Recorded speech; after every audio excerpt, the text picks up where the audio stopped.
When I say that, what comes up for you? And when's the last time that you've done that? And where do you feel that in your body? Well, this is my invitation to you to explore the 4 steps of my Replenish Me program, where women learn how to release, restructure, refresh, and rebirth, showing up in the world, being true to yourself, only choosing words that honor your values, and only allowing behaviors and people in your life who do the same.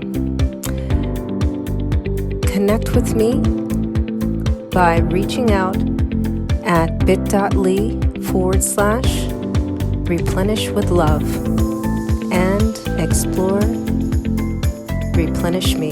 And now for tonight's show.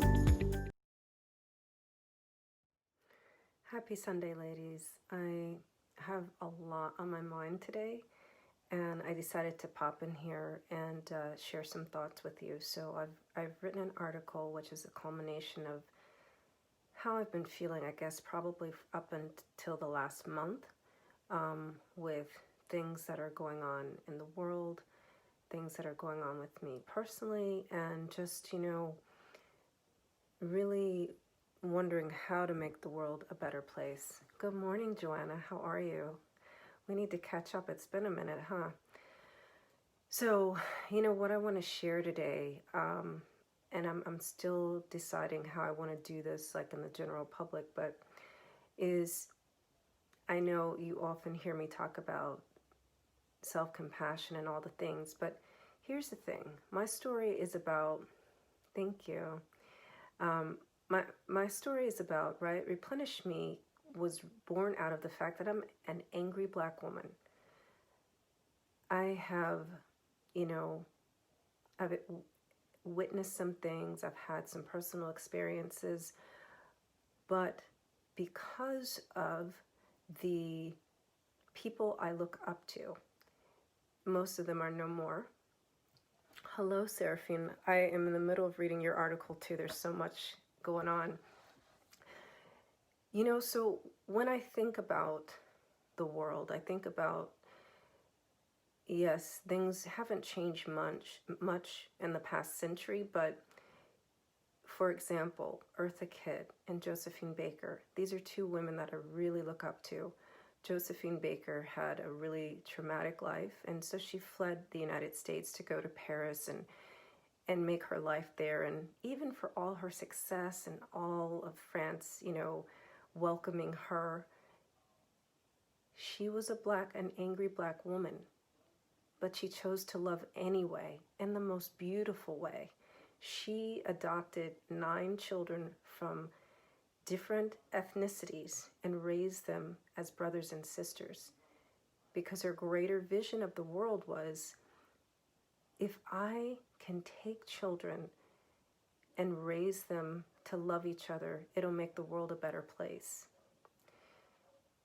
Eartha Kitt, she suffered a lot of traumatic experiences up until she was 14. And in the end, she ended up also fleeing to Europe, but only to come to the same thing.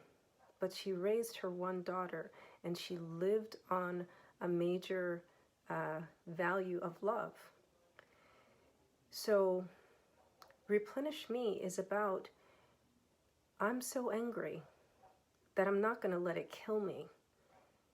And if I pour into myself enough love and compassion, then what I have inside of me is going to be radiated with every interaction, with every person, every life I touch. And I've been blessed to have 6 children, so it'll be amplified if I raise my children also in love. And this is the healing. It has to begin at home. And when I say at home, I'm talking about within our hearts as women, because we are the pillars of society. People don't get that, and people don't recognize that. I mean, why do you think that the collective is always to keep women down? It's because we have so much power, right? Even the concubine is in the bed of a decision maker, maybe a world leader sometimes.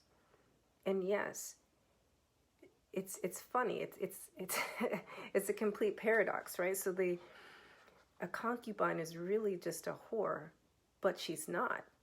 She's really controlling the mind of a world leader, right? This brings me to another thing that I've come across in my research. So during the times of slavery, and the Sugar Islands in particular, women chose, I know this is a different story than we've been taught, right? But many women, and it's documented mostly in French historical texts, but many women chose to become the concubine of the slave master so that she would have more say in the economic future of her children and for herself, and change the laws.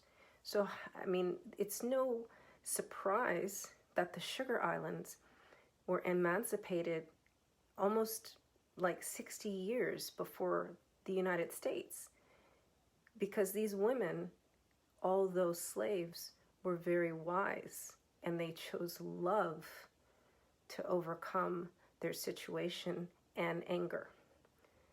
I'm mixing and matching a lot of things, and a lot of these concepts may be hard to follow, but what I'm saying basically is, when we choose to come from a place of love and compassion over everything else, we end up not only giving more life to ourselves and not killing ourselves, but we give life to so many more people.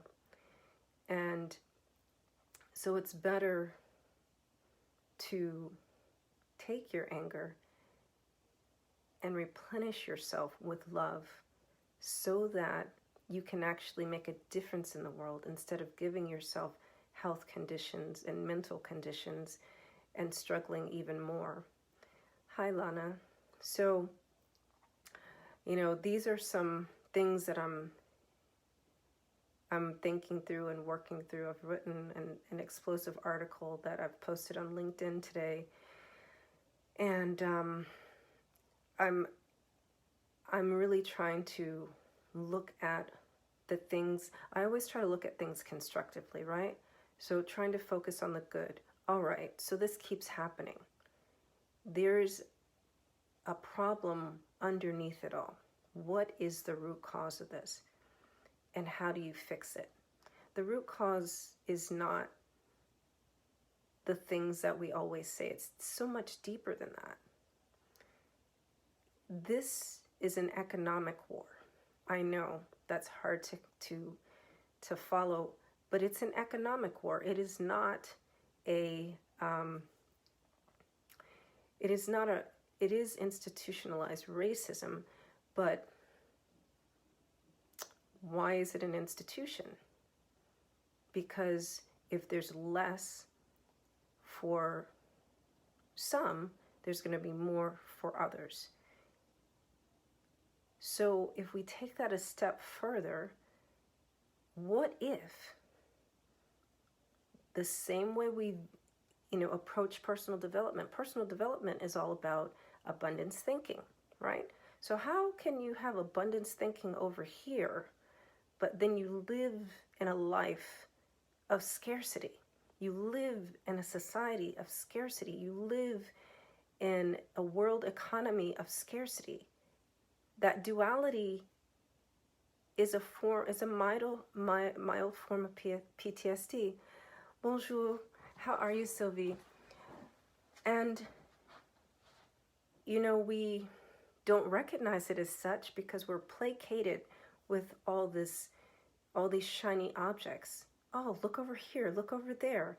Have some pizza. Oh, you just need a pretty bra. If you get another spouse, or if you just listen to this music, it's going to be all right.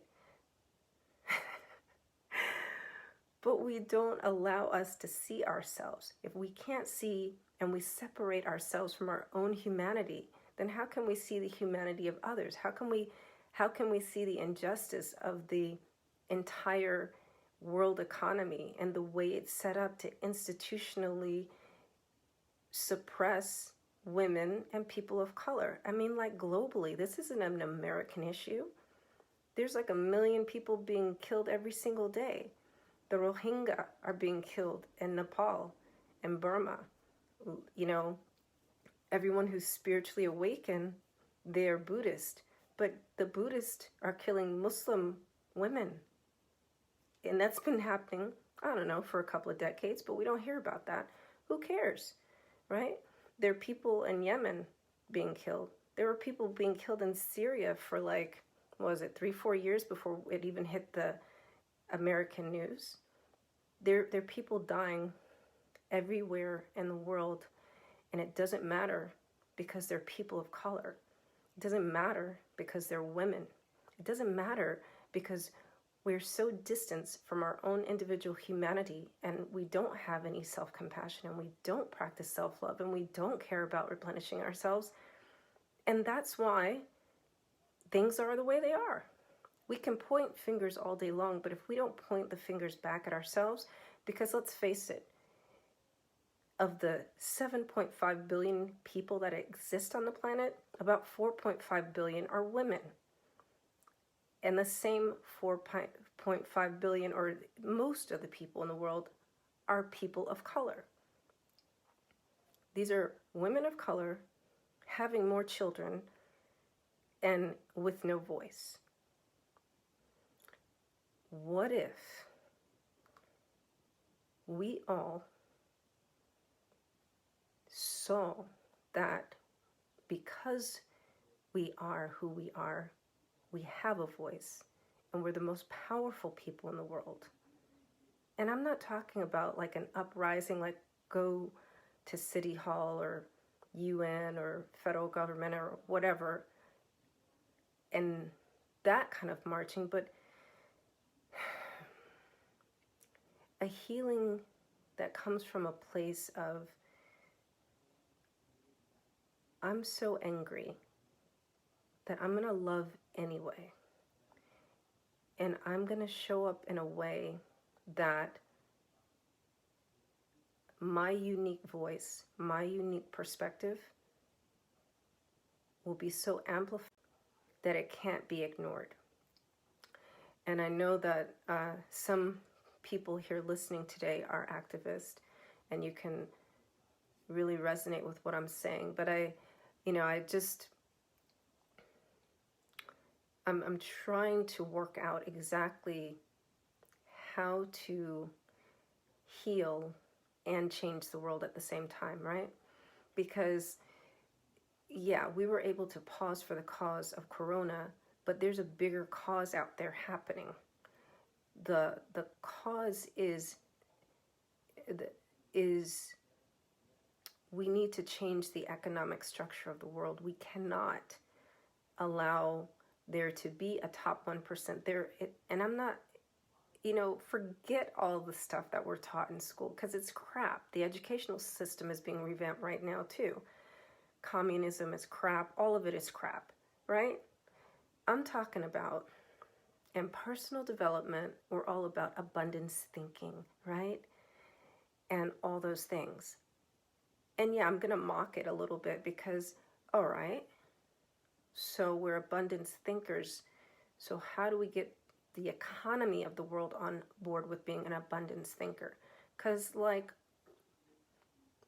what's available as far as resources is really abundant. What's the problem is distribution. The distribution is a problem because of the way we think, the way we perceive ourselves. So would it correct the situation if all the abundance thinking, spiritually awakened people were running the world? Or if all the policies that run the world were about, we're coming from a perspective of that, yes, to abundance thinking, how to move that into action. Yeah, so I think that if we could scrap the current laws and replace them with abundance thinking laws, right? or I guess redistribution laws, since that's really the heart of the problem. It's a distribution problem, right? It's not really that the things don't exist. It's how we choose to distribute it. It's how we choose to account for it. So this is really the question I'm posing, Sylvie. I'm thinking myself, like, how do we do that? How do we make the laws, like swap out the laws for laws that see it from the perspective, because welfare, again, is crap. What is the point of welfare? It's to, again, distribute a finite amount of resources to a humongous group of people. When, if these people had access to the resources that the top 1%, let's say, have access to, as far as educational resources and just food, high quality food, right? A better place to live, then they could not be in survival mode long enough to do something different, to make different choices. But when you're always in survival mode, then you're not going to make different choices. Anyway, so these are some of the thoughts that I'm working out today, and I wanted to share that with you on the heels of writing this article that I guess took me about the past couple of days to get out of my system. And I'm still thinking whether or not I want to make a series out of it using case studies from, some of the people I've mentioned, like Josephine Baker and Eartha Kitt, and maybe James Baldwin, maybe Charles Wright, and, the people, Angela Davis, Audre Lorde. These are people who, black women and men, who came from very tragic backgrounds, but they chose to love anyway. And they chose to show up powerfully and change the world anyway. And these are the things that I think we can do. Take our anger, and for the love of ourselves, for the love of our own healing. Specifically, if we think of the story of Audre Lorde, she was an activist, and she chose to, when she was diagnosed with cancer, she decided to create a complete sustainable system of self-nurturing so that she could live long enough to complete the task she was, the purpose that she felt she was on a planet for. But if we take that a step further individually, and it's not just we're trying to overcome having cancer or something like this, we just want to heal the world, because we just want to stop killing the planet. We want to stop killing each other. We want to know that we left the world a better place, and that our children have something to look forward to, right? Isn't that what people end up suffering from depression from? It's like they'd see there's no hope. But what if we could create a world where there is hope? What if we could create from a place of love instead of a place of hate? I'm just really trying to plan out and understand, like, what is the course of action to like Sylvie said, take the abundance thinking and make it into actual laws that run the world. So, thank you, ladies. Hello, Ulis, and Joanna, and Seraphine, and everyone who's popped in this morning. Hey, Carol. Thank you for, coming in and listening. I'm going to go because I actually am supposed to be talking to someone this morning. I have a call, I think, probably right now. But I just want to get some thoughts out.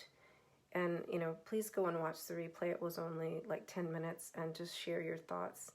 All right? So have a beautiful Sunday wherever you are in the world, and see if you can help me to figure out how we can heal the world and make it a better place. All right? Bye. Owning or managing a business can be quite a challenge. You'll need to take advantage of every opportunity and be as competitive as possible. How about a team of experts working for you on your schedule? Allow me to introduce Link to Expert. Link to Expert is a clearinghouse of pre-qualified business consulting professionals available to you at any time, anywhere. You can sort through our directory of experts based on your targeted needs, check out the experts' qualifications, and even watch a video to test drive your candidates. From planning to marketing, sales, legal, and so much more, we have whatever expert you need all in one place. Find someone to take your business to the next level. Save time, money, and eliminate worry. Team up with Link to Expert. You can find us online at linktoexpert.com. Link to Expert, connecting executives to experts now.